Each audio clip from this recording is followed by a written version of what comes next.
All right, let's see. Let's talk about three examples of narcissists who play the victim. And really, narcissists who play the victim are a form of covert narcissists. And if you want to know more about the covert passive aggressive narcissist, you can definitely check out my video on that topic. And this is really my least favorite in a lot of ways because I had to deal with a covert passive aggressive narcissist as a business partner myself. So let's talk a little bit first about narcissists, and then let's talk about a covert passive aggressive narcissist, because I think it's really important that you understand what we're talking about before we talk about these types of narcissists who play the victim. Okay, so a narcissist is a person who has no inner sense of value. This is a person who is really the most insecure person on the planet, of course. They have no inner sense of value. And because of that, I kind of liken it to a person who's like literally starving. They're starving for attention. They just need so much to have love and all of that. But it's almost like those receptors have closed in a way. It's like if a cell has receptors or something, it's like there's a damage that has been done and nothing can really go inside anymore. So it's not like you can love them and it'll go and penetrate. It's like they're starving, but you can't feed them. It's like this black hole in a way, but yet they're starving. They feel like they have to grab food wherever they can. And this food that they're trying to grab is what we call narcissistic supply. And they're trying to feed their ego with it all the time. Feed, feed, feed, feed, feed. They're going to try to feed it with external stuff. And, it's going to either come in the form of what I call quote unquote good things, which is kind of the external things that you see, like adulation, compliments, money, prestigious friends, prestigious jobs, all the things that you necessarily see. And then there's like what I call the dark underbelly of narcissistic supply, which is things that they wouldn't necessarily want people to see, which is the devaluing people, degrading people, treating people poorly. And they wouldn't necessarily want people to see that they treat people badly all the time. They know that they shouldn't necessarily do that. So usually they do that in private or whatever. We're going to get into this, the ones who play the victim here in a second. So those are, how they get their supply in a lot of ways. Okay. And then there's like the covert narcissist, the overt narcissist, all those sorts of things. Okay. And it is a bit of a spectrum. And when you're going to negotiate with them, which is what I focus on, it's a very special type of situation because it's not like a give and take the same way as when you're dealing with a normal, reasonable person. You can't have a situation the same way. You do have to deal with it in a very different way. Okay, so let's talk about these narcissists who play the victim. These are the ones who aren't the ones out there bragging and boastful, telling everybody how great they are. They are the ones that are much more tending to be what I call more passive aggressive. They seem more downtrodden. So the first one is, I'm not good enough. This is the one that's like, they're always putting themselves down. I'm not good enough to play that game, or I'm not good enough to go date that person, or I'm not good enough to go try out for the play, or to go apply for that scholarship, or whatever it is. But a lot of times, this particular narcissist is doing this because they are trying to get people to pay attention to them. And it's a way of manipulating. It's a way of manipulating people around them. And sometimes they do it to pit people against each other. And sometimes they do it to get people to feel guilty. Sometimes they do it to get people to not do things that they would normally do, or like have a life or whatever. So this is number one. the I'm not good enough narcissist. Number two is the you're the bad one. This is the super guilt trip one. So this is the one that is always on their high horse because maybe you cheated at one point or something. And so they get to lord that over you for the rest of your life. And because of that, they never have to ever look at anything that they ever did. One of the perfect examples I've seen of this is when I was practicing law and I practiced divorce law. I would see, for example, a situation where a husband would be, unfaithful. The wife would get to tell everybody that the husband had been unfaithful and the person was the bad one. And, she got to play the victim. But what she didn't mention was that, she had sex with the husband in like 5 years before that. And, that the husband, by the time he had been unfaithful, it was because she hadn't had sex with him in several years. And, should he have probably left the marriage long before that, maybe, and there's a lot of things that go into that. But, she got to play the victim because of that. And so, she got to be on her high horse because of that. And so she got to play the victim. He was the bad one. So that's number two. Number three is the poor me narcissist. This is the one that uses their sob stories as a reason to not have a life, as a reason to never do anything with themselves, right? Like they constantly have attention for themselves because it allows them to continue to get attention that way. And, there is a payoff sometimes for being the victim. And, for those of you who are out there watching this, I want you to listen to this sometimes, because as long as sometimes you allow yourself to be the victim, or that you point the finger at the other person as being the villain, then that continues to have you be the victim. And I want you to remember, I'm not saying that you're the narcissist at all, by the way, but I'm just saying, don't continue to have yourself be a victim either. But I'm saying that sometimes people who keep themselves stuck in these situations are because they are narcissistic, and it's because they know that it keeps them having attention for themselves and they use it to be manipulative. And I know that there's somebody that, my husband and I have in our lives that, uses sickness and uses sob stories as a way of manipulating people in their lives, and uses it to manipulate friends and family and that sort of thing. And it's just not okay, especially when they use it as a way of passive aggression, uses it as a way of pitting people against each other. And that's what you see sometimes with narcissists. And I got into dealing with narcissists because I wanted to understand them in the courtroom. I wanted to deal with them and beat them in the courtroom. So I started really researching them so that I could beat them strategically, tactically. Then, I ended up with a narcissistic business partner, and a female, covert, passive aggressive, narcissistic business partner. And it literally almost took me to my knees. And I did not realize what I was dealing with until somebody said, hey, she's a female covert passive aggressive narcissist. And I was like, what is that? Oh my gosh. And that's when I really started researching this stuff.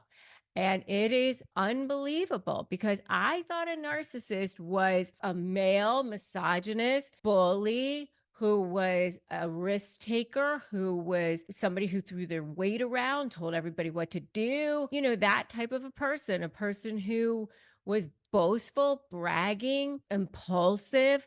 That's what I thought a narcissist was. I didn't realize that a narcissist could be a female. I kind of see it as almost like the clutching the pearls type sometimes.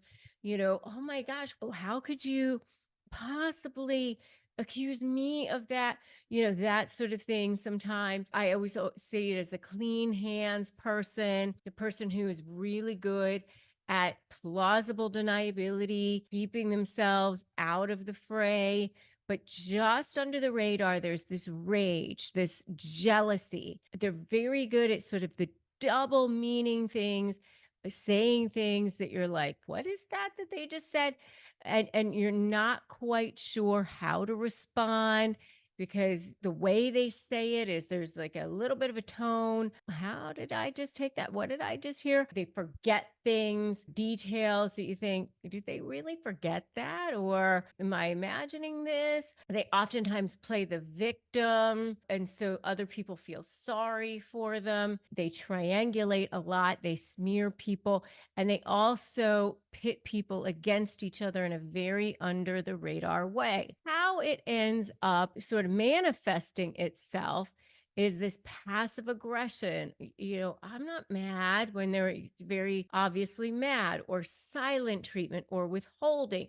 They withhold information, subtle manipulation. Oh, I'll just do it myself, no problem. Or undermining. So they might say things like, are you sure you can handle that? It seems a little bit beyond your skills. Even more so. And by the way, if you're new here, I invite you to subscribe to this channel, hit that notification bell. But even more so, they say phrases that are designed to manipulate, designed to control, to confuse, to disorient you, to leave you feeling insecure, leave you feeling isolated. These little patterns, these little cuts, and almost like, oh, that's a really interesting choice of blouse. It's perfect for your style. Was that a compliment? I don't know. I don't know if they just gave me a compliment or not. Or that's a really good, steady job.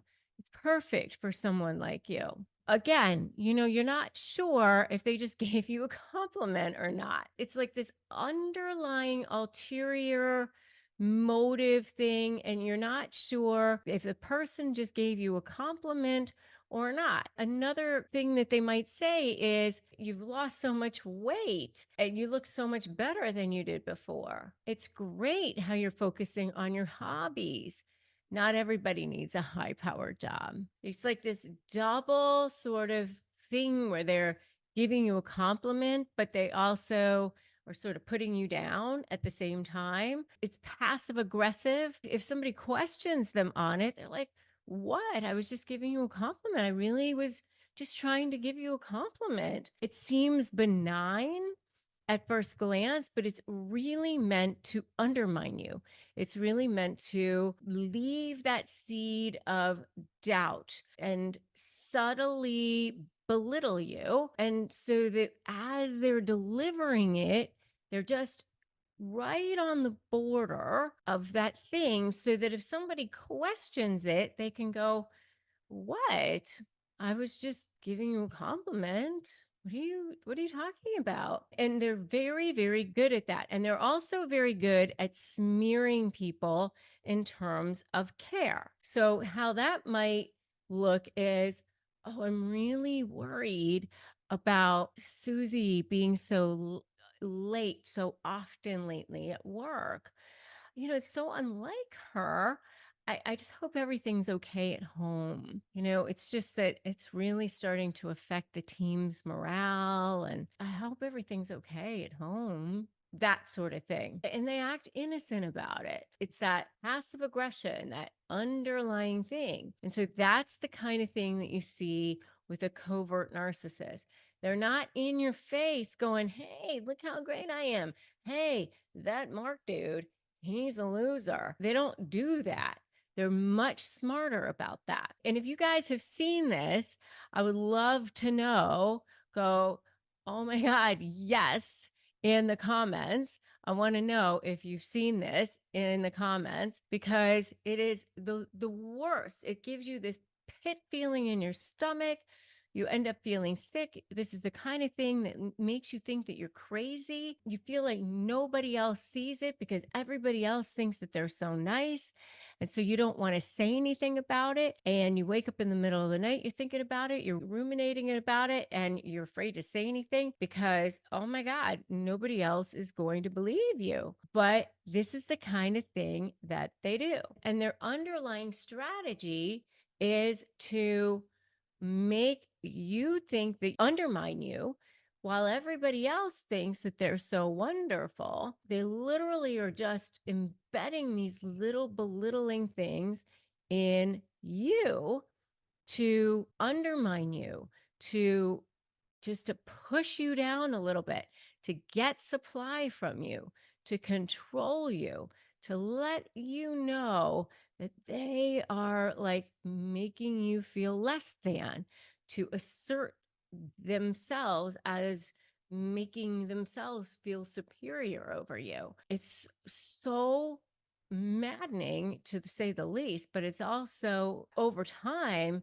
really, really something that can do a number on you. This is why it is a type of narcissism that is something that you definitely cannot live with long term. It completely sucks your soul from you. Fed up with narcissists walking all over you? Sick of everyone believing their lies while you're paying through the nose in attorney's fees? What if you could hold all the cards for a change? Hey, I'm Rebecca Zung. I'm a top 1% trial attorney, a USA Today bestselling author, and I've spent my entire career helping people slay narcissists in negotiations, most recently through my proven slay method.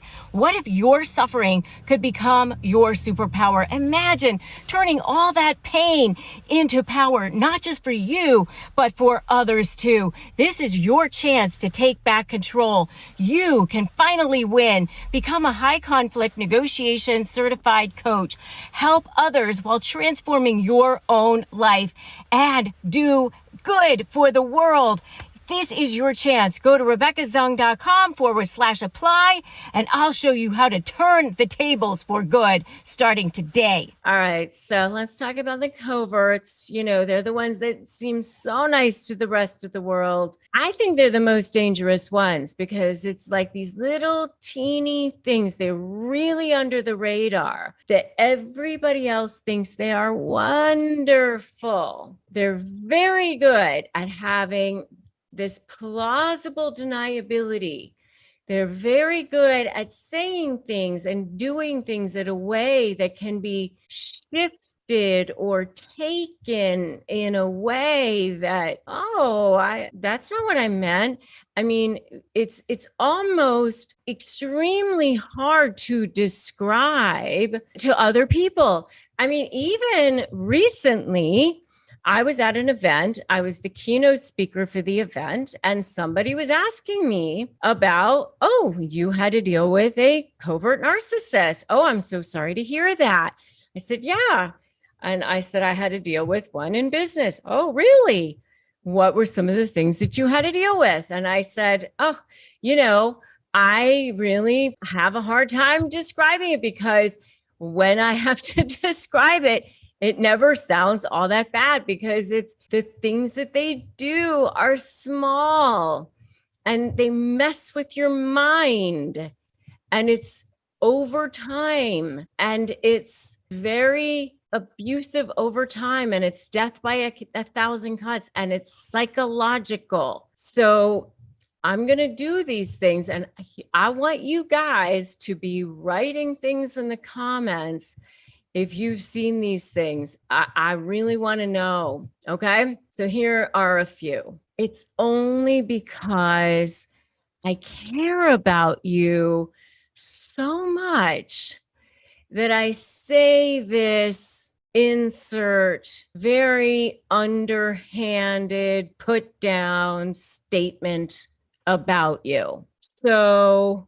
here's an example. Only because I care about you so much that I'm concerned about how much weight you're putting on, or how much you're drinking, or how much alcohol you're consuming, or something like that, or how much of a slut you're going to look like with that red lipstick on, something like that. It's psychological a lot of times. Many times they say the statement to a third party, and sometimes they do this in advance of the discard to start seed planting so that when the discard actually happens, they've planted the seed so that they can show that third party that they were right. I'm so concerned about Susie. She's really drinking too much. She really had a lot to drink last night. I'm so concerned about her. So that when the discard happens and the custody battle happens, Susie's an alcoholic. You see how that happens, but it's all under the guise of concern. And that's how the coverts come across through their very deep sense of care and concern. The other thing that they'll do, the other thing that they say is they'll say something that is very innocuous that ends up being a massive firestorm. I was in the presence of a covert narcissist who was with her stepdaughter. And she happened to say something about how she was with the husband, the father of the child. The stepdaughter was in her 20s. And she said, "Oh, I've been with your dad for 20 years," whatever it was. And the stepchild got very, very upset because she realized that that meant that she had been with the father before the mother and father had broken up, and was crying and upset. And the covert narcissist was, "Oh, that was just a mistake. It wasn't my intention. I just said the years wrong. It wasn't my intention to upset her. Obviously, I just said the years wrong. I meant these years. Clearly, it wasn't my intention to upset her. I meant this number of years, obviously." And she obviously knew the number of years, but she had that plausible deniability. It wasn't my intention to. So that's another thing that they say. It wasn't my intention to. They know exactly what they're doing, but they say things like that. And that's why they're so difficult to pin down, because many times they seem so nice and so kind. And these are the people that are out there, that they're humanitarians, they're doing things for the world. They're oftentimes clergy or doctors, and people think, well, obviously it must have been a mistake. It was inadvertent. But you know that it's not. You know that it was absolutely not a mistake. Another thing that they do is they'll say, "Oh, I must have misunderstood. I said this wrongly, or I must have misunderstood." It's all gaslighting. It's meant to make you crazy, but it's not. Lots and lots of passive aggressive behavior. It's all very, very passive aggressive. Or they might say something like, "Oh, it must be so nice. It must be so nice to have it like this," something like that. And I do have much more on this in my video called The Covert Passive Aggressive Narcissist, which you are certainly welcome to check out, because I had to deal with two of these in my life, one of which I've been able to cut out completely, thank God. The other one is a family member, so we've put up very, very steel boundaries as much as we can. The other thing that they do is they'll do passive aggressive things like, "It's fine, it's fine, it's okay," something like that. Another thing that they'll do is they'll make a comment and then they'll say, "Oh, I was just joking," or they'll add "ha" to the end of the statement, and you know that they weren't necessarily joking. By the way, if you have seen any of these things so far, give me an amen in the comments, or I would love to know what some of the examples are that you guys have seen too. I'm sure you guys have seen many of your own as well. Another one that I've seen personally is they're extremely jealous. So if something good happens to you, they just can barely bring themselves to be happy for you. So they might say, well, congratulations. So good for you. And then when you say, aren't you happy for me? They'll say, yeah, I said congratulations. And you say, well, you don't seem very happy. And you say, your tone didn't seem very happy. And then they act like you're the one who's crazy, you're reading things into it, you are reading tone. They turn it and shift it onto you, like you're the one who's absolutely insane. I said I was really happy for you. I couldn't have said it even better. I warmly congratulated you. So then you just don't even bother. And then you start, maybe you are crazy. Maybe you start to feel guilty. There's all of that as well. But deep down inside that they really didn't seem all that happy for you, or maybe they do seem jealous, something like that. The other thing that they are very, very good at is they're extremely skillful at saying kind of two things at once, at being able to kind of give a compliment and a put down all at once. It's kind of crazy how good they are at sort of saying something like, your brand new home is so beautiful. Oh, it's too bad it's on the water where you're going to have so many issues with mosquitoes. Or, wow, you've lost so much weight. It's too bad you're going to have so much issue with sagging skin, though, right? What a bummer about that. Something like that. Or coded language. It's so great about your promotion, but what a bummer about the amount of driving you're going to have to do, huh?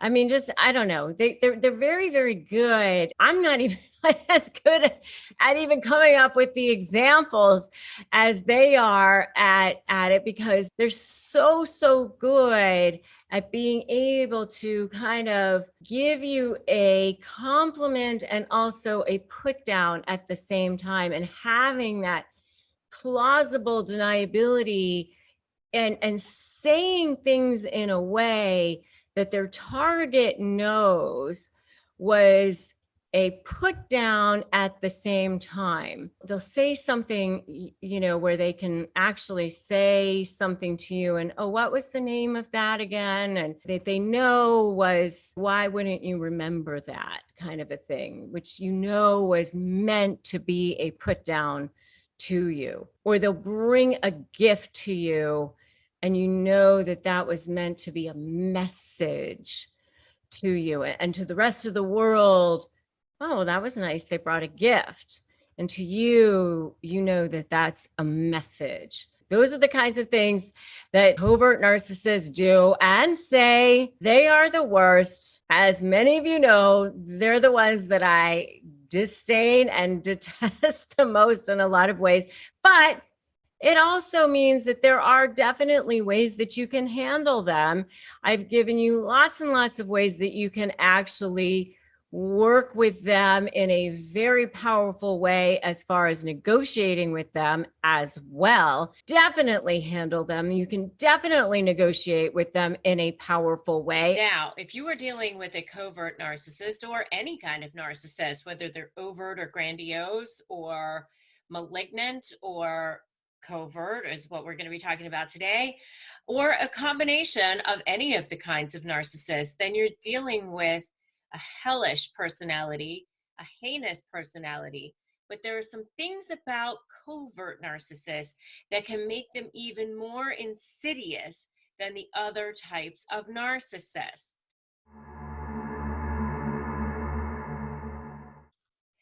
And for those of you who have watched my other videos, which you will want to check out on covert narcissism in relationships and the covert passive aggressive narcissist, and I'll drop links to those below, you know that I have a personal experience with dealing with covert narcissists. Not as husbands, but as people who were close to me, who I became the target of these heinous creatures. So this is the kind of narcissist that I personally disdain the most. So in some ways, this is like my PSA, my public service announcement to warn you against these personality type or this personality type and what to look for in this personality type. So, one of the things that you should know about covert narcissists is that they are 100% narcissists.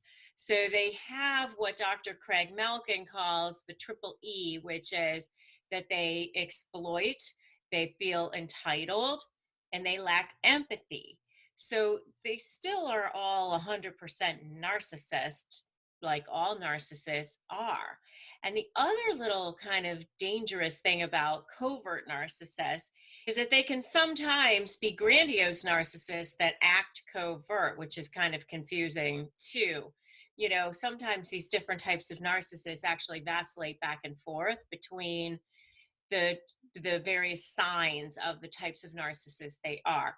But what I'm going to be talking about today is actually more of your pure covert narcissist, which is the kind that I've actually had to deal with, and why I think that they're so dangerous. Because, you know, if I could be fooled, then anybody can be fooled. And I really just had to literally work these people out of my life in the last year. So, and it was not easy. And they still try to pop back up and pop back in because that's what narcissists do. They never really let go. They never really move on completely. You know, sometimes it can be years before they pop back up again, but that you can kind of minimize it and protect yourself in a lot of ways. And that's why I'm doing this video, because I want you to know the signs of abuse. Okay. So the thing about covert narcissists is that they don't look on the surface like regular narcissists.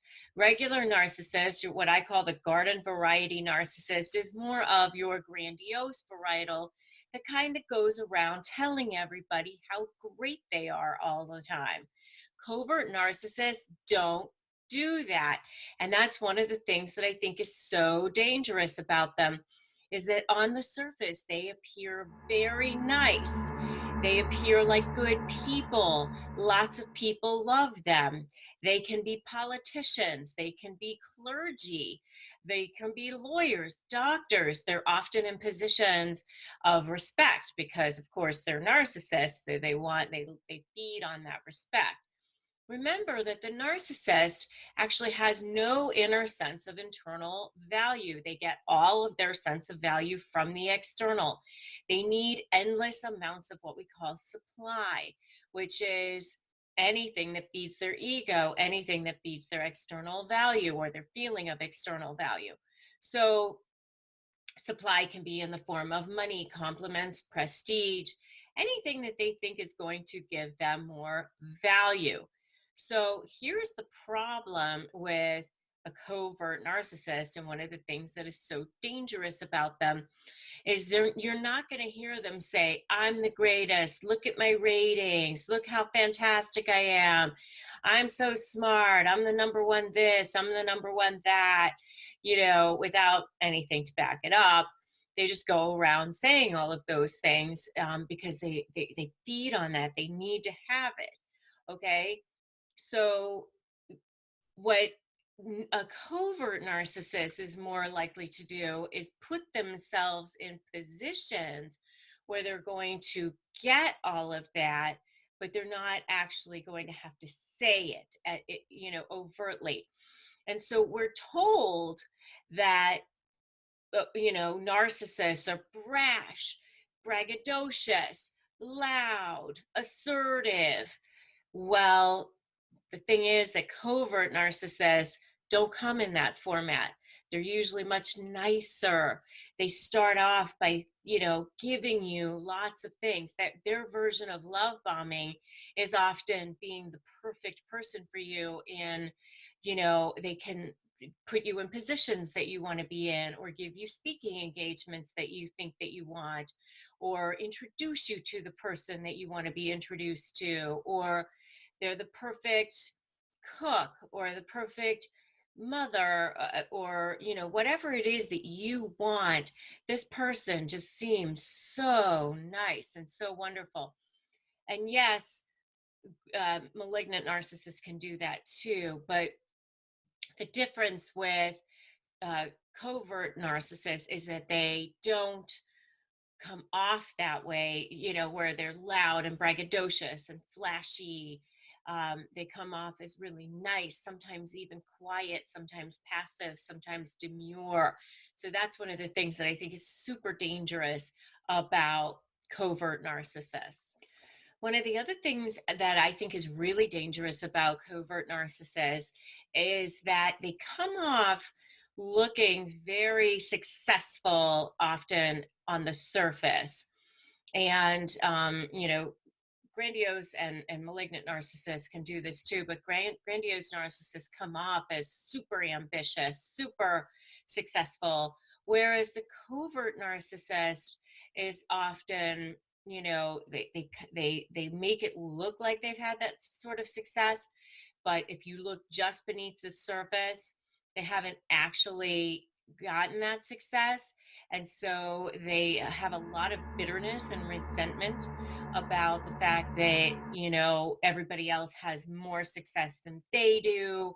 And, that their failures are other people's faults because, you know, something happened with their business, or this person sabotaged them in some way, or maybe they were just getting going and they had to close their business, or they had to move, or they something happened, and so they have all of these sort of failed ambitions and feeling of emptiness, and they often feel, have a tremendous sense of depression and emptiness, and sometimes they'll even tell you that they have bouts of depression, but they don't tell you it's because of their failures in business. They'll tell you it's, just that they have these afflictions. Because one of the other things about covert narcissists is, they often are very good at playing the victim.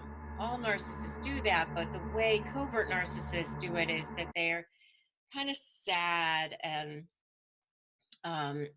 people aren't treating them well, and they just didn't get a good lot in life, and um, the world is unfair to them, and so, they end up feeling depressed and empty, and they often have sicknesses, um, so that they can, get sympathy from people around them, garner lots of pity from people.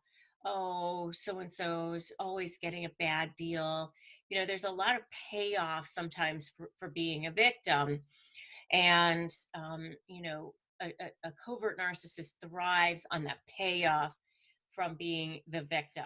So the other thing about covert narcissists that I think is super dangerous is that they're super passive aggressive.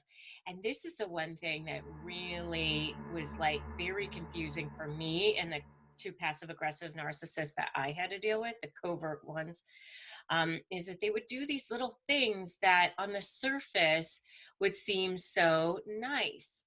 Oh, here, I did this for you, and but while they're doing this thing for you, they're crossing a boundary, or they don't do something that they say they're going to do, and then when you ask them about it, it's, oh, I forgot, or oh, I misunderstood you, or oh, we had a conversation about that, remember, and we decided to do this, and it's absolutely not something that we decided to do, but it's them trying to make an excuse for behavior that they know has been hurtful to you.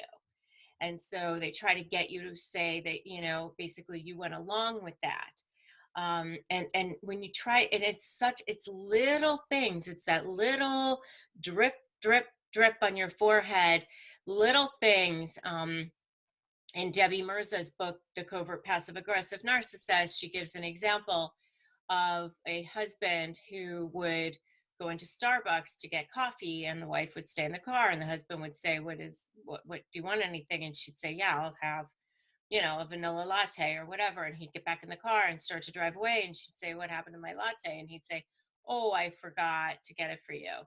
But then he wouldn't go back into the place to get it. So, and it was like a little thing that if you tell somebody, "Oh, I didn't get the latte that I wanted," then you come off sounding petty. And you start to think, well, do I blow up a whole marriage over that? I mean, that seems so ridiculous. But what they're really trying to do is send you this message that they think so little of you, or that you're not worthy in some way, because that's how narcissists get supply. They get supply by building themselves up and cutting you down. And so they do these little tiny things that, in the surface, if you tell somebody about it, it just doesn't seem like that big of a deal. They're very, very passive aggressive, and it can leave you feeling confused and after a while abused and actually traumatized because of the way they act. And if this is sounding really familiar to you, give me a totally in the comments. Is that they're 100% narcissists, but they are really, really good at being manipulative, very good at hiding their manipulation, very good at disguising it as something else, as disguising it as that, I just, did this little thing for you. And that the hair on the back of your neck is standing up, like, that's not something nice. One of the things that I've heard during this, I'm taping this while we're still in this global pandemic, is, that the covert narcissist in people's lives are leaving food by the door. And that that's like a message of, "I know where you live," or "I still have control over you," or "I know what you want." But the rest of the world is like, "Oh, the person left you a care package. How is that bad? Why is that?" Well, we all know that the person is so nice. We all know that the person is such a good person. So what's your problem? And so while they're lining up their flying monkeys and they're telling everybody, how wonderful they are, or how wronged they've been by you, because, oftentimes you actually look like the stronger person, because they've put themselves in this light of being the nice, caring, kind person. So you obviously must be the one that is wronging them in some way. And you almost feel paralyzed to, like, how do you even um, right that wrong of what people are thinking about you? And the way I've just come to deal with it is, number one, I have major boundaries. I do not look at what these other people are doing. I don't look at their social media. I've blocked them on my social media so that they can't see what I'm doing and, continue to, have access to what I'm doing. I don't want them to think that I'm interested in what they're doing at all, because I'm not. I just want to look forward, not back. I don't want their energy in my space. I don't want to even be thinking about them.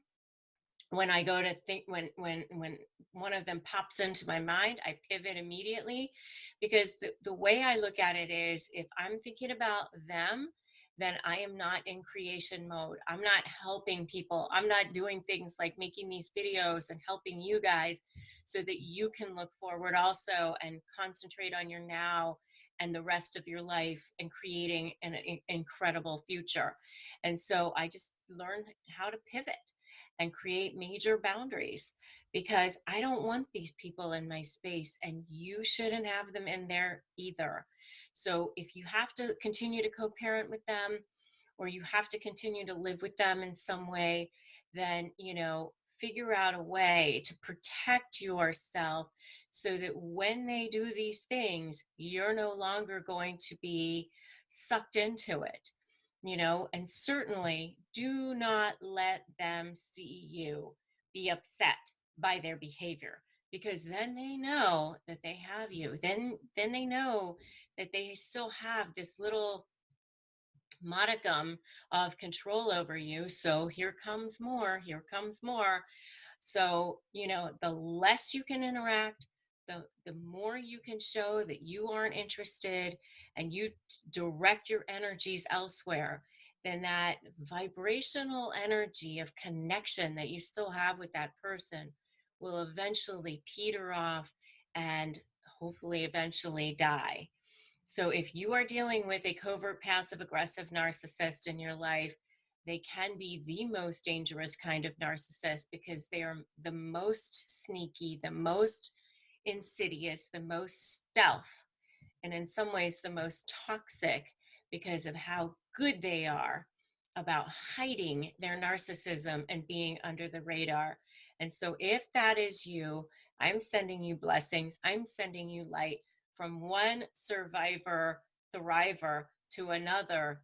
You can do this. Just follow the light, get them the hell out of your life, and look at your now and look. This show is sponsored by BetterHelp. Let's be real. Therapy can feel like a really big investment, but your mental health is just as important as your physical health. Traditional in-person therapy can cost $100 to $250 per session, but with BetterHelp, you can save up to 50% per session on average. You pay a flat weekly fee, which means more peace of mind for less. Therapy should feel accessible, not like a luxury. BetterHelp gives you that, all from the comfort from your home. And with over 30,000 therapists to choose from and 5 million people served globally, this is the world's largest online therapy platform, and you can switch therapists at any time.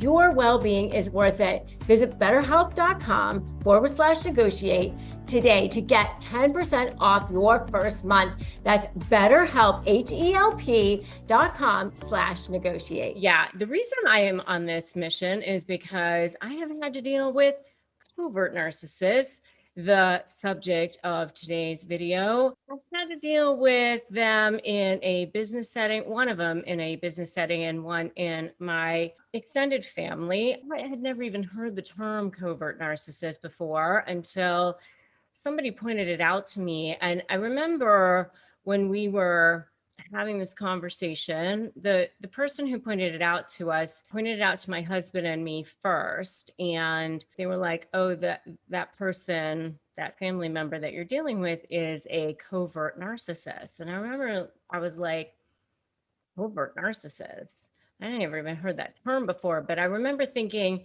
oh, I don't think she's a narcissist. I mean, a narcissist to me was like a boastful, bragging, super egotistical, usually a male. Like to me, it was always a male. I mean, it had never occurred to me, number one, that a narcissist could be a female. And by the way, the person who was calling this person a narcissist happened to be a psychologist. I was like, I don't think she's a narcissist. Pretty sure she's just like really insecure. And he was like, okay, you know what? Let it be a hypothesis. And if I'm wrong, I guess you'll know it. And if I'm right, you'll know it too. The facts and circumstances will bear it out. And of course, he was 100% right. But as time went on and I started to read and learn much more about it, I started to really figure it out. And so, there's so much that goes into a covert narcissist. But, my hypothesis is that I think women do tend to be more the covert kind because women want to be more under the radar. They tend to want to be, they want to look nice. They want to look kind. I mean, but I don't know. I think that there are a lot of male covert narcissists too. They're the ones that nobody suspects. Like the world thinks that they're so fantastic. They're so charismatic. The world thinks they're wonderful. So anyway, here are some strange behaviors of covert narcissists. I mean, number one is that they're super passive aggressive. Their words do not match their actions. So they're like super kind and absolutely, I will do that for you. Absolutely. I will get right back to you on that. and then you don't hear from them. Or, I definitely want to make sure that you were taken care of, and then they don't. And so you're left like so confused all the time. And do I force them on that? Do I ask them about that? And does this make me a bad person because they're so nice? And then here you are, the one like, am I being passive aggressive? Am I being the one that's a problem? It seems very strange because they seem so nice. So it's kind of a strange behavior because they seem so nice, but it's actually not strange if you get to know who they are as a covert narcissist. So that's number one. Number two is they value the opinions of strangers over family. I mean, and this is something that my husband and I have seen it with the covert narcissist that we've had to deal with in our family situation. This particular person, who shall not be named, definitely values the opinions of strangers over family. It can be painful unless you realize and just accept that that's who they are, that they are narcissists. And that's what narcissists do. They are seeking that external praise, they're seeking that narcissistic supply. And that's the very strange thing about narcissists. They kind of take for granted the opinions or the supply that they're getting within their inner circle. They don't really care about the supply that they already have. That's just sort of a given. They want the supply that they're getting externally. For some reason, that means more to them than the supply or the validation that they can get from the people who actually love them, from the people who actually care about them or actually value them. They prefer to get it from other people that they don't even know. But that's how it is. It doesn't really make any sense, but that is very strange. And so that's number two. Number three, and I will never really get over number three, to be honest with you. Both of the covert narcissists that I had to deal with did this with me, and I found it very odd, very weird, very super creepy. And that is that they stare at you. I actually did a whole video on this just because I really couldn't stand it. My whole video was called Why the Narcissist is Always Watching You. Both of the narcissists I had to deal with, I would find like would be staring at me, watching me. They stalk your social media, they check out what you're doing. I would find that they would like copy me, watch what I was wearing, copy that. And some people would be like, who don't understand narcissism, they'd be like, oh, but that's so flattering, that's so nice that they would like want to be like you or something. But no, like those of you who understand narcissism, like that it's not flattering. It's like the creepy kind. Actually, recently I had dinner with another couple who happened to let me know that one of the narcissists that I had to deal with that I've completely cut out of my life, not the family member one, but the other one, let me know that there was like some like buddy who was in touch with somebody else that, sort of like this fringe sort of in touch, that like there's that like narcissist that's still like trying to poke their head through to try to get through the boundaries that I've created. I mean, very sad. But from my own growth perspective, I was like, you know what? I don't really feel any emotion about it. So it was actually good. It was like a little test for me because when I heard about it, I was like, that is so pathetic. I actually found myself feeling like nothing. So I was glad about that. So that's number three. Number four is they're super weird about gift giving. They kind of like don't really want to give gifts. They like, oh, here you go. And there's like ties against it. They don't really like to give gifts. I do have a video on that too, by the way, if you want to check it out. But narcissists, there's always like strings. They don't like to give gifts, really. There's always something involved with the gifts. So that's number 4. Number 5 is they're chameleons, like they're kind of one way with one group and one way with another group and one way with this person and another way with another person, because they whatever color they are with this person, they might be a different color with a different person, because they don't have a sense of self, right? Because they're a narcissist. So that's number 5. Number 6, this is actually another little sore spot for me, because this was something I had to deal with in my business setting kind of situation. Anyway, they definitely take credit for your ideas. Yep, been there, done that, got the t-shirt. Did not like that, but they do that. They definitely like to take credit for your ideas because they don't have any ideas of their own. Yes, because they are energy vampires. That's part of what they do. They suck the energy out of you. And if you know this to be true, give me an energy vampires in the comments below. Come on, say it with me. Energy vampires. Yes, they are. All right. And number 7, this is another little catchy little tune that the coverts like to play. This is another little strange behavior of theirs, which is they act like they're strong. I'm so strong. I'm so good. But then they also like to play the victim. Very strange, very weird. They want to play like they're strong, they're so good, but then they also, oh, they played me. I can't believe they did that to me. I'm so weak. The whole passive aggressive thing, part of the whole covert thing. I'm so nice, but I'm also, like, again, knives under me, so warm over here, but there's ice in my blood. Yes, indeed. So anyway, those are the 7 top strange behaviors of covert narcissists. The one that I personally detest the most because I've had to deal with them. So covert narcissists are so different than the grandiose narcissists. And covert can be malignant as well, by the way, but covert narcissists tend to be under the radar. To the rest of the world, they look amazing. They look perfect. They're wonderful. They're kind. They're generous. They're so easy to get along with. They only show their ugly, horrible, heinous face to their victims.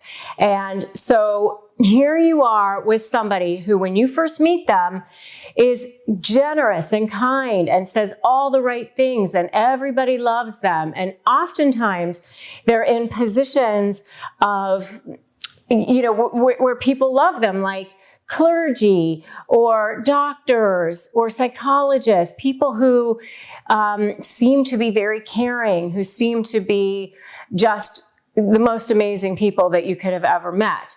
And so they come on with love bombing, just like all narcissists do. And if you want to know more about love bombing, check out my video on love bombing. But basically, it's that time where they are grooming you to become their target. They're testing you out to see if you're the right one for them, to see if you're going to be good. And so they present themselves to you as wonderful. And if it's a romantic situation, they're the perfect spouse. If it's a business situation, they're the perfect business partner. So they get themselves ensconced into the relationship with you. And then once they're firmly in place, then they start with devaluing, and they start saying little things. So the first way that covert narcissists attack their victims is through passive aggression. And what that is they seem like they're being very nice, but then they're also saying something that's not so nice. So they'll say something like, oh, you are doing so well with your weight loss. I mean, you still have a ways to go, but you're not looking as big as you normally do. Something like that. So it's sort of like a compliment, but also a devalue. It's also a put down. So you'll see these little kinds of things, you know, like, oh, I see that you took care of, you know, the bank statements or balancing the checkbook or whatever it is. I just went ahead and fixed this mistake that you had. But good for you for doing that. That's really great. But, you know, I just went ahead and fixed your mistake. You know, little things like that are just kind of like this dig that are so like passive aggressive that you're not really sure what's going on. Another way that they can be passive aggressive is to say that they're going to do something and then not do it. And now you're left in this position of trying to go after them and go, hey, you know, how come you didn't do the thing that you said that you were going to do? And they say, oh yeah, I'm going to do that. And then they never do it. And it's sort of like almost like a little rebellion against you. Like, I'm not going to do what you want me to do kind of a thing. So passive aggression is something you see a lot in covert narcissists because it's something that they can kind of do under the radar and people don't necessarily see it. It's not overt. It's not in your face. It also gives them the ability of plausible deniability where they can kind of go, well, I wasn't saying anything bad. I was complimenting them. What are you talking about? And so they don't seem like they're the bad ones. They're so excellent at passive aggression and it's just eats away at you. It's like little by little, you just get like little chunks taken out of you until you're just kind of like nothing left of you, or they just like suck a little blood at a time, or death by 1,000 cuts. I've heard all of those expressions before, and because the two narcissists that I had to deal with were both coverts, I understand it completely, and it is no fun to deal with that. So passive aggression is the first one. And by the way, if you want to know more about the covert passive aggressive narcissist, I do have a video on that, but I also highly recommend the book by Debbie Mirza called The Covert Passive Aggressive Narcissist, and we'll drop a link to that below as well. If you've ever dealt with these energy vampires and you know exactly what I'm talking about, give me a vampires in the comments below. So the second thing that covert narcissists use to attack their victims is, oh, their good old-fashioned favorites, gaslighting. All narcissists love gaslighting. And gaslighting is basically a way to try to make you think that you're crazy. And so they say things like, oh, we talked about that, when you know you didn't talk about that. Or you said you were going to do that and you know that you didn't.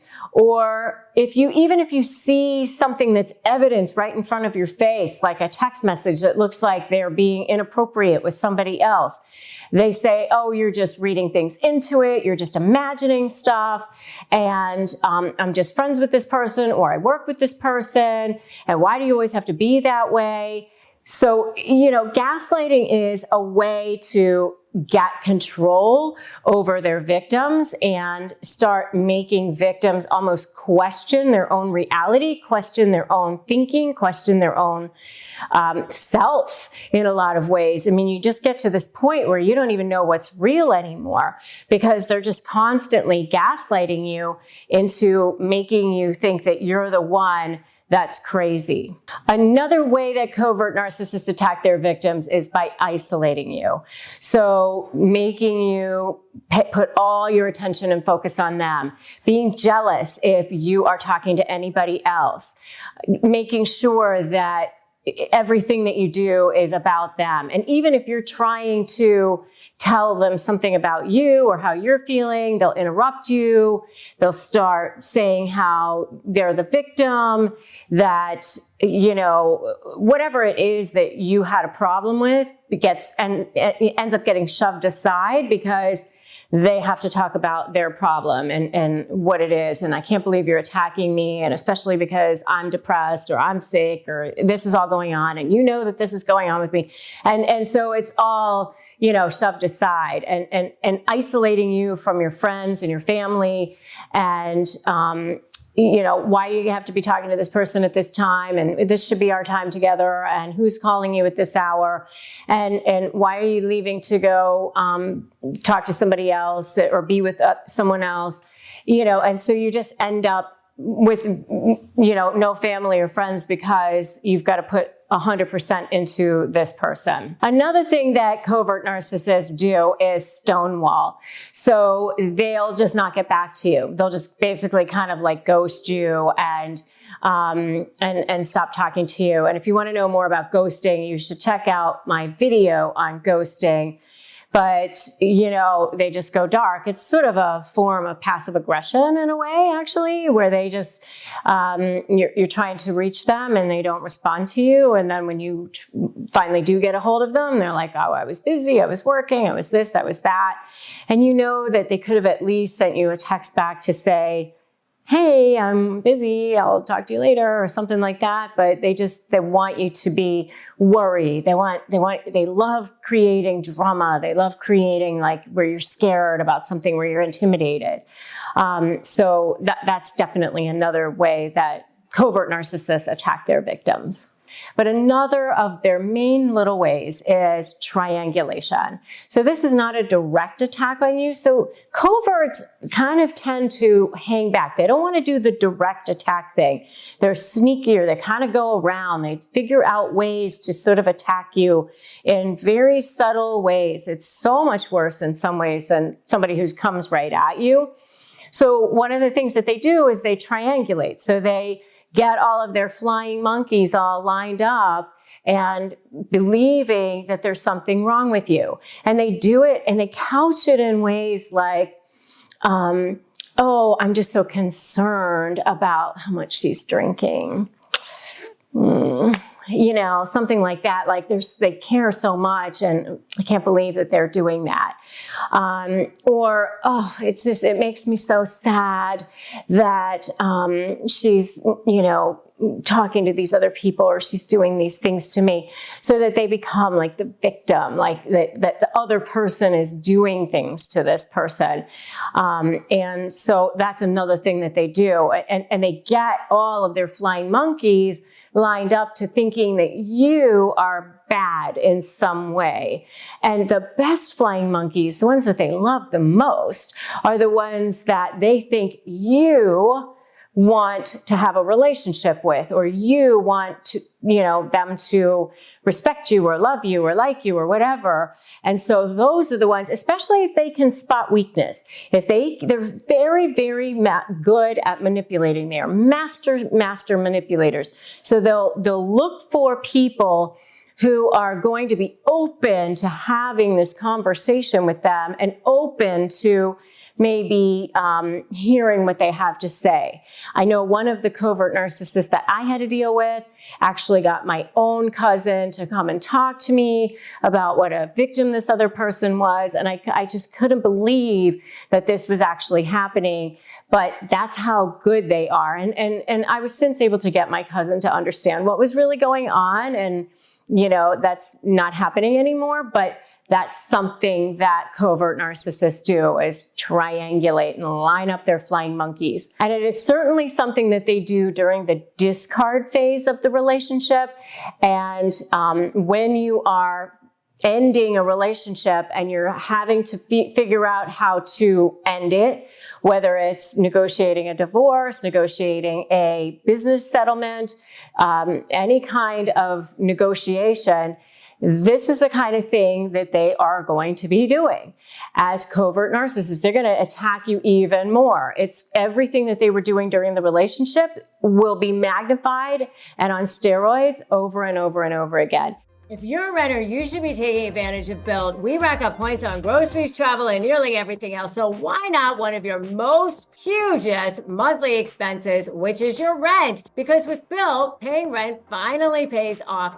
There's no cost to join. And just by paying rent, you unlock flexible points that can be transferred to your favorite hotels and airlines, a future rent payment, your next Lyft ride, and more. When you pay rent through Built, you unlock two powerful benefits. First, you earn one of the industry's most valuable points on rent every month. No matter where you live or who your landlord is, your rent now works for you. Second, you gain access to exclusive neighborhood benefits in your city. Built's neighborhood benefits are things like extra points on dining out, complimentary post-workout shakes, free mats, or towels at your favorite fitness studios, and unique experiences that only Built members can access. And when you're ready to travel, Built points can be converted to your favorite miles and hotel points around the world, meaning your rent can literally take you places. So if you're not earning points on rent, my question is, what are you waiting for? Start paying rent through Built and start taking advantage of your neighborhood benefits by going to joinbuilt.com/negotiate. That's JOINBILT.com/negotiate, and make sure to use our URL so that we know that you were sent to them by us. So go to joinbuilt.com/negotiate to sign up for Built today. They are, unfortunately, so easy for me to come up with great examples. It's like I can come up with these so easily because the examples are hypothetical, of course. So anyway, I'm giving you 5 ways to expose a covert narcissist. So number one is they are inherently lazy. So they want to feed off of you. There's, again, very hypothetical. So the number one idea is to give them deadlines. Give them deadlines and then hold them to them. Because they are inherently lazy, they will not want to do that. And I've coached a couple of people who've had covert narcissist business partners, and it's really interesting how they all have the same playbook. They kind of think that they're just going to attach themselves to people who actually work hard and have talent, and they think, oh well, this person will make me look good, and this person will actually do all the work, and I'll just let them do it all. They initially do stuff. They initially make it look like there's a flurry of activity going on, but then they kind of just hang back and they don't really do that much. So the way to expose them is just, you start to have to give them deadlines. You start to have to kind of make them do stuff, and you actually have to hold them to it and say, hey, where's your, whatever it is that you gave them deadlines on. It's a little bit tiresome, frankly, after a while.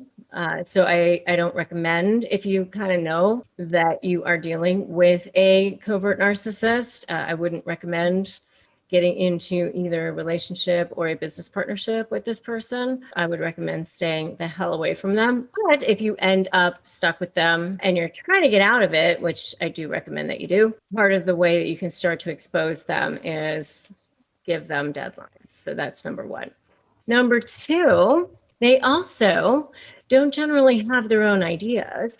So you can try to make them come up with their own ideas, and then also give them a deadline for that. And if you really want to expose them, I know it sounds mean, but we're talking about exposing them here. So another way that you can expose them with making them come up with their own ideas is have them do it in a group setting. So have them come up with their own ideas and then make them present their own ideas in a group setting. See what they come up with on their own. That's number two.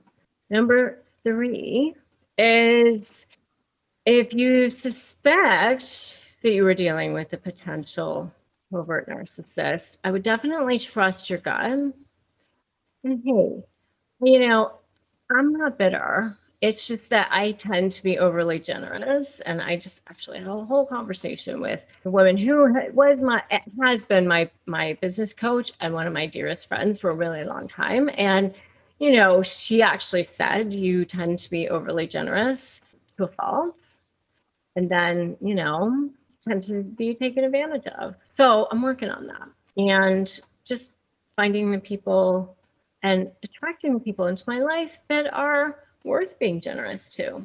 They exist in the world, and I am attracting them into my life now. So anyway, when you suspect you are dealing with a covert narcissist or any potential narcissist, this is number 3, by the way, please trust your gut. Do not give them access to things. Do not give them access to your passwords. Do not give them your logins. This is number 3, and much more on this, in my video. And it's called This is the Only Way to Get a Narcissist to Respect You. It's a really good video. Definitely check that out. Number 4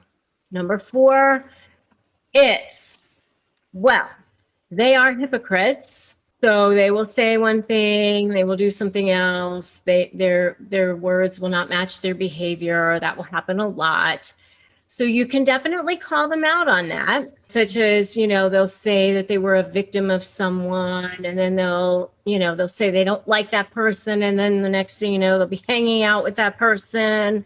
So you can say, oh, I thought you didn't like that person. I thought you didn't want to spend time with them. Ask them why they want to spend time with them if they don't like them, something like that. Or they might say that they were sick.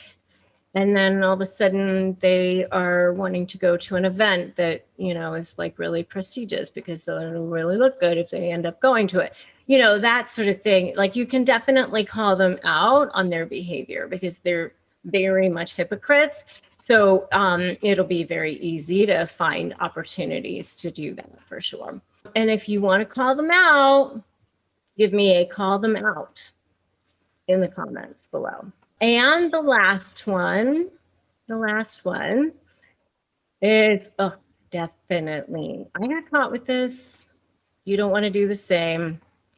Make sure you follow up every single convo with a confirmatory email or text, because guess what? They will definitely gaslight you. You know how those covert narcs are. They love them some gaslighting. It's definitely one of their favorite little things. And so they will try to manipulate your conversations. We talked about that. You don't remember? Oh, yes, you agreed to that. And you didn't agree to that. But they'll say that you did. And they try to make you think you're crazy. It's a way to weaken you. It's a way to destabilize you. They do that. And, I just had a conversation with somebody yesterday who was like, been gaslit so often, very intelligent woman. And she was like, she didn't even remember for sure if she had signed like a huge check a few years ago, like hundreds of thousands of dollars. She was like going to go hire a handwriting expert to see if she had actually signed a check. And I was like, no, you're not going to hire a handwriting expert. You're going to say, I did not sign that check. I don't remember signing it. Therefore, I did not sign it. So, but they gaslight you so much, like you start to question your own mind, right? So make sure you follow up every single conversation, like in real time, right away, with a text or an email. Hello, we just met and we had this conversation and this is what we talked about. Just confirming. Thank you. Have a nice day. That will help you and it will help them and hopefully be continuing to move smoothly in the world. So anyway, those are 5 ways to expose a covert narcissist. Today, exposing the shocking ways that covert narcissists manipulate you without you even realizing it. Covert narcissists are particularly difficult, I think dangerous, because they don't appear openly aggressive or controlling like other narcissists can. They're not blowhards. They're not demanding the best table in the restaurant. They're not saying that they're so great all the time. They use subtle tactics to get what they want, all while appearing humble or even vulnerable. By the end of this video, you're going to know the hidden signs to watch out for so that you can protect yourself. All right, let's dive in. Number 1 is playing the victim. I call them the pro grabbers. What? Me? I would never. Very shocking. But they play the victim constantly. They portray themselves as the one who's constantly mistreated, misunderstood, unlucky. This tactic pulls you in and makes you feel sympathy for them, makes other people feel sympathy for them, even when they're the ones who are causing the harm. Covert narcissists know that by being the victim, they don't have to take responsibility. And they also get lots and lots of attention for it. And they get support. Of course, it keeps them stuck down here, but it also gets them what they need and what they want, which is that narcissistic supply. It also makes you the villain. They're the victim, you're the villain. If you've noticed somebody who are constantly casting themselves as the victim in every situation, know that this is definitely a red flag. They're probably very, very manipulative, and they've probably manipulated a lot of other people in their lives. All right, so the next one is giving backhanded compliments. They're like the kings and queens of the backhanded compliments. It might be something like, wow, you're so brave to wear an outfit like that. I would never be able to pull that off like you. You know, it's backhanded compliments, you know, like that outfit looks really becoming on you, especially given your figure. They want it to seem like they're being nice and they're building you up, but they're actually tearing you down. They want you to just be a little bit off balance, questioning yourself, but they don't want to appear openly critical. So they just kind of jab at you, these little jabs, and you want to just avoid getting sucked in to what do you mean, how do you think, you don't who cares, because it's all about them and how they feel about themselves, and people who feel good about themselves don't try to push other people down. It's just because they don't feel good about themselves. The next one is gaslighting with kindness. It's I just am so concerned about Susie and her drinking. I'm just worried. I'm worried about her and the kids. Or I'm so concerned that Tom has been, so late to work so often, or leaving early. He must have something going on at home. I'm just worried. So they're smearing in terms of care, and it can definitely create confusion. The other thing is, I'm just concerned for you. I just want to make sure you're okay. I mean, you seem so stressed lately. It looks like they're looking out for other people, but they've got a hidden agenda going on with all of that. They're planting seeds to further whatever their agenda is, whether it's smearing or destabilizing you or making you doubt your emotions. They use their kindness, but it's actually a covert form of gaslighting. Narcissists have a confession to make, and that is that they are way more afraid of you than you are of them, especially in court cases, mediation cases, or any kind of cases where you have to negotiate with them. But you know what? I have a confession to make too. I'm sick and tired of these people bullying you and making you feel exhausted and paying way too much in attorney's fees and dragging you through the mud. My name is Rebecca Zung, and I'm an attorney. I've been recognized by U.S. News as one of the best lawyers in America. And in fact, I was so sick and tired of these people bullying you that I started studying narcissism so that I could beat them in the courtroom. And now I'm here to make the case so that you can win too. I developed a 4-part proven blueprint that has helped tens of thousands of people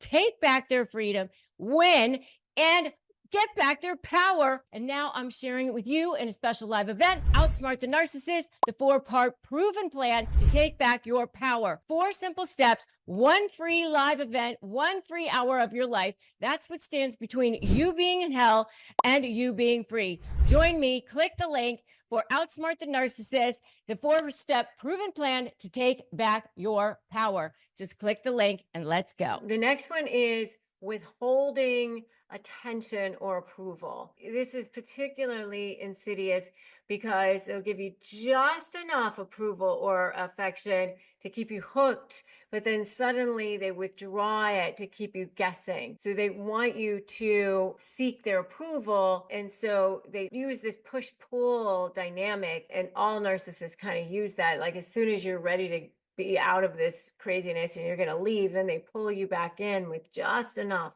attention. It keeps you on edge. It keeps you working harder to please them. Recognizing this pattern for what it is a way to control your emotions. Another one that they engage in is passive aggression. Absolutely, I will help you with that project. Absolutely, I'm on board as your business partner and I'll do all of these things.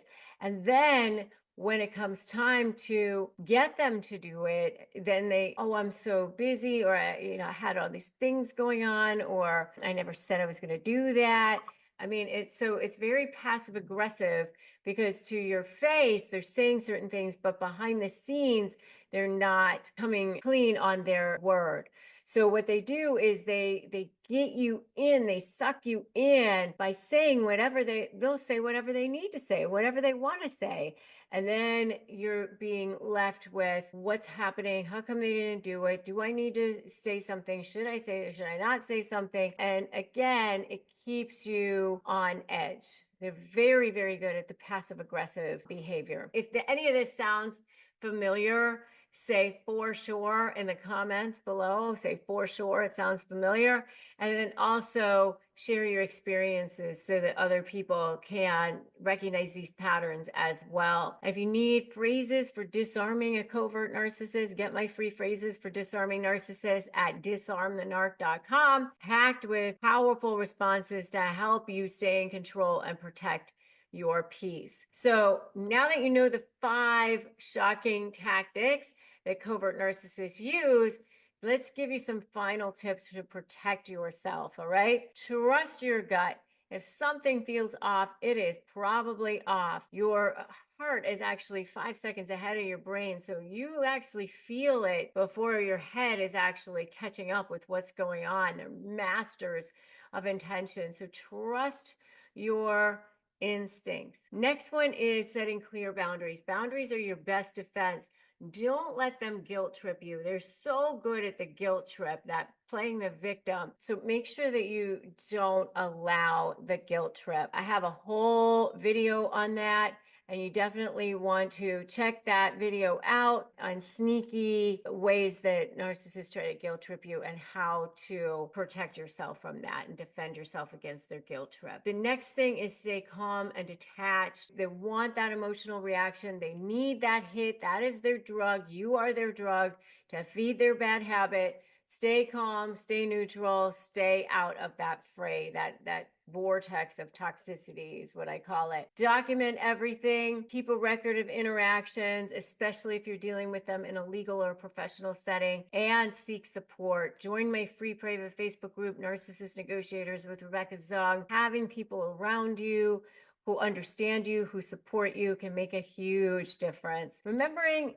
these tactics is so important. If you understand them, this is the first step in defending yourself from covert narcissists and even getting on the offensive side of things. These are super subtle. It's like a death by 1,000 cuts, and everybody else thinks they're so nice. And that's what can be super frustrating. So you can stay in control. You can protect your boundaries. You can maintain your peace of mind, all by using these tactics and also just seeing them and understanding them for what they are.